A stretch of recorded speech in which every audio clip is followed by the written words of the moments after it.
There's an ancient legend about a village that made a bargain with God. It seems that their harvest had been very poor, and they were sure they could improve on God's way of doing things.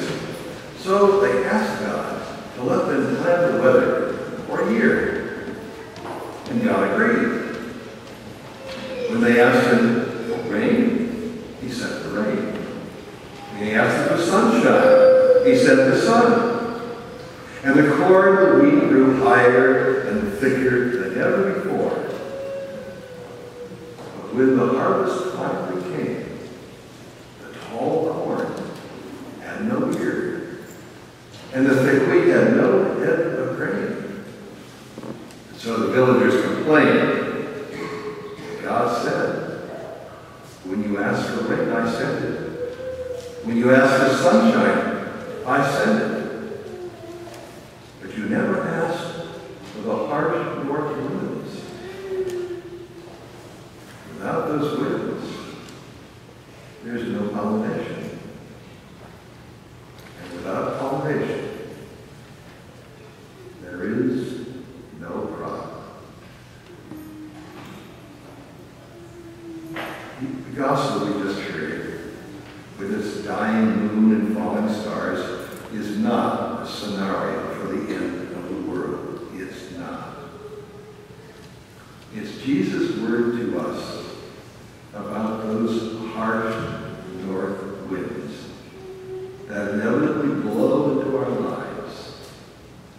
It's about those terrible times when things fall apart.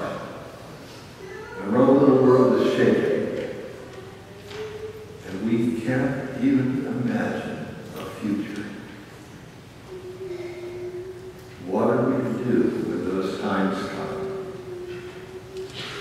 Our first instinct is to curse the harsh winds and flee beyond their reach. The last thing we want to do is to look at them squarely in the eye. And that's what we must do. For every harsh wind has something to give us, something we need, if only we will receive it, which is always a challenge. Sometimes our little world collapses because it needs to. It falls apart, not because of attack from the outside, but because its own inner structure is unsound. It needs to go. Sometimes the wind blows our house down because something more noble, more true needs to be built in its place. It's time to move forward.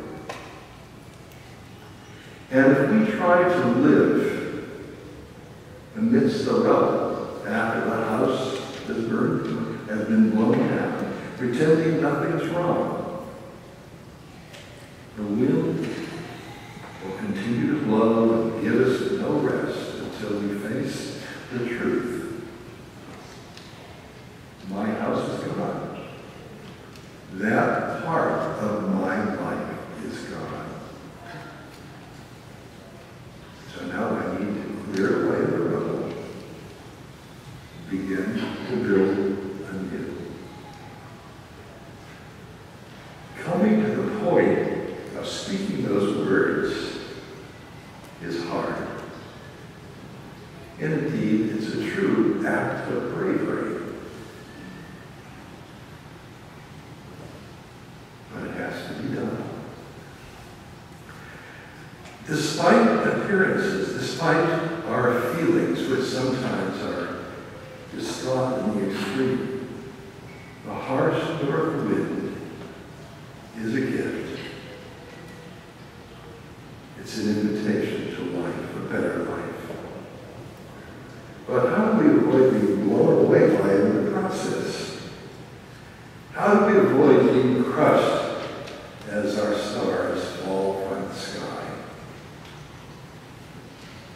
Jesus gave us the answer in the gospel we just heard. He said, when you see these things happening, know that he is near, even at the door.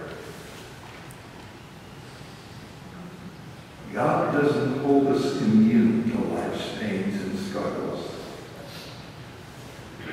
but neither does he abandon us or walk away after having given us the wonderful gift of life. Instead, he stays near, very near to me, quietly guiding us forward, showing us how to use our struggles to grow stronger, more true, more clear. Obviously, none of us volunteers for those moments in life, but they do come. And there is life there, if we will have the eyes to see. So receive the strength and the wisdom the Lord is offering